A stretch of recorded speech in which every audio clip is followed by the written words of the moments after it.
حضور یہ بازنیہ کے متعلق سوال ہے کہ بازنیہ میں مسلمانوں کی جو حالی تباہی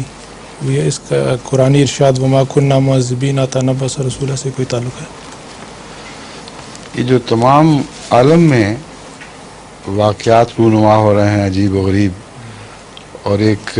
ہنگامہ برپا ہے، اس کا تعلق ہے، اور باسنیہ اس کا ایک جز ہے، اور یہ سارے جز مل کے ایک نتیجے کی طرف بڑھ رہے ہیں، اور جب تک وہ نتیجہ ظاہر نہیں ہوتا اس وقت تک یہ جگسا پزل کے الگ الگ پڑے ہوئے پیسز ہیں۔ جب یہ نتیجہ ظاہر ہوگا تب سمجھ آئے گی کہ بوسنیا نے اس میں کیا کردار ادا کیا، فلاں چیز نے کیا کردار ادا کیا۔ اب پچھلی جنگ کے اس پس منظر میں جو واقعات ہو رہے تھے، جب ہو رہے تھے اس وقت اس کو کسی نے بھی جنگ سے نہیں ملایا۔ بڑے سے بڑے دانشور جو سیاست کے چوٹی کے ماہرین تھے، اپنے اپنی سیاست کا فہم رکھنے والے تھے، ان کے سامنے ایک سولیٹری واقعہ وہاں ہوا، ایک سولیٹری واقعہ وہاں ہوا۔ جب جنگ عظیم ہو گئی تب پتہ چلا کہ ان واقعات کے اندر ربط تھا، وہ محرکات تھے بہت سی باتوں کی نشاندہی بھی کر رہے تھے۔ اسی طرح جنگ عظیم اولیٰ میں بھی یہی واقعہ ہوا ہے، مختلف واقعات رونما ہو رہے تھے لیکن لوگوں کے علم میں نہیں تھا کہ یہ کیوں ہو رہے ہیں۔ جب وہ تصویر بن کے ابھری ہے تو پھر پتہ چلا۔ اس پہلو سے بوسنیا کو اکیلے واقعہ کے طور پر ما کننا معذبین کی آیت کے تابع بیان کرنا مناسب نہیں، کیونکہ اس کا مطلب یہ ہے کہ اللہ تعالیٰ نے جو نئے دور کے لیے ایک امام بھیجا، اس کا زور صرف بوسنیا پر ہی ٹوٹنا تھا۔ ان بیچاروں کو تو زیادہ پتہ بھی نہیں تھا دین کا، وہ تو مجبور تھے کام اس دائرے میں گرے ہوئے، اس لیے اس پہلو سے جائز نہیں۔ مگر ایک اور پہلو اس میں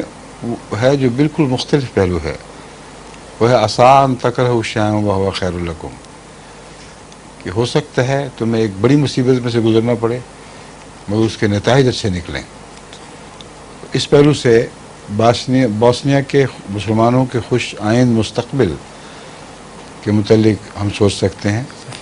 کہ اس بہت ہی خطرناک دردناک دور میں سے گزر کر کیا بہتر مستقبل کے کوئی آثار افق پر ظاہر ہوئے ہیں، اور کیا اس آیت کا اطلاق ہوتا ہے؟ میرے نزدیک ہوتا ہے۔ ایک بہت بڑا فائدہ تو ان کو یہ ہوا کہ حضرت مسیح موعود علیہ السلام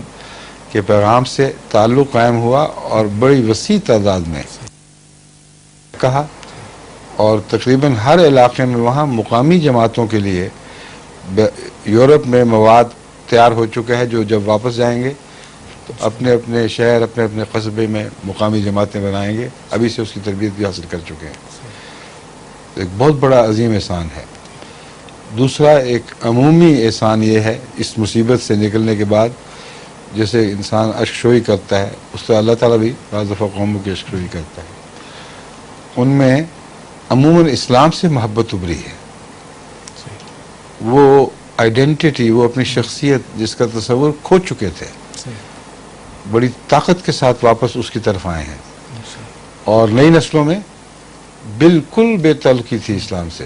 اب یہ شعور بن کے ابھرا ہے۔ یہ فوائد ہیں،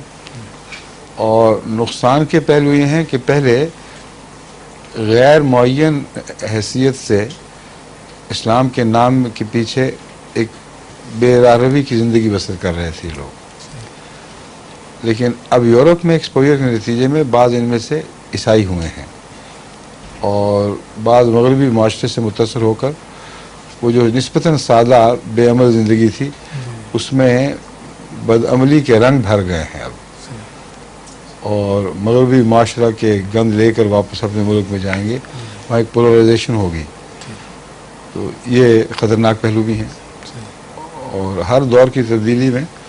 کچھ نہ کچھ انسان کو قیمت ادا کرنی پڑتی ہے۔ فرمائیے۔